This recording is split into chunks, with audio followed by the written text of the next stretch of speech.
So like I think Allure helps really adds to the consistency of the 60 card build, and it allows you to run the double Mercourier, which I just think is so strong in my opinion. Like being able to like draw this off of Allure, have one already banished, and not like, because not having a Mercourier in rotation can really matter on your end boards, because a lot of the time if you want to layer your end boards properly, which Branded has like a high ability to play through a lot of hand traps. That's why I think it's a very good pick this format if you run the correct build, because you can play through like 2 to 3 hand traps with Branded on average, especially if you open like Thrust or something. So like the thing is that this really does help. Blur helps you break those boards too, and just like get to those pieces. So like having Mercourier on the layered engine, like not having to worry about like, oh, you used up your Mercourier because you banished it or something, or I had to send off a High Spirits to start my combo or something. Like having the second one is nice. It is a brick, but it makes Allure so much better because you're seeing it to banish it off. It just helps the math on that a lot more with the hyper geometric calculator. Like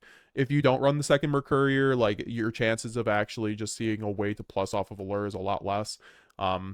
It is a little bit conflicty with Fuwalos, I will say that, but I think, you know, it's either we used to run Desires, right, guys? Like we used to run Allure and Desires and Branded. So like this is essentially my Desires nowadays. I don't have to banish my main deck, and this is actually something that will help me every time I see it. And even on top deck, it's not that bad against certain decks, because then you can chain it against them, especially against like White Forest or something like that.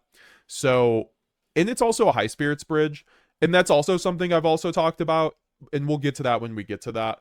But overall, I think having the ability to have Allure, because just seeing Allure or Fuwalos in your hand going second basically means I'm doing fine, right? Like I'm trying to up the consistency of the cards that I want to see going second, so that are also good going first, right? So like Fuwalos is just the god card, so I think like it's not great going first, but it's also a High Spirits bridge, so that's why we're running it, and it is mostly guaranteed to kneecap my opponent, and it's also a good option into our worst matchups. You know, if you don't run Fuwalos, what are you doing against Mermail? And in my opinion, Droll and Lockbird is a good alternative, but it is not as good as Fuwalos, just dead stop. So like, because a good Mermail player will just play through Droll, in my opinion, honestly. So like I think Fuwalos is just like one of the only things that can actually stop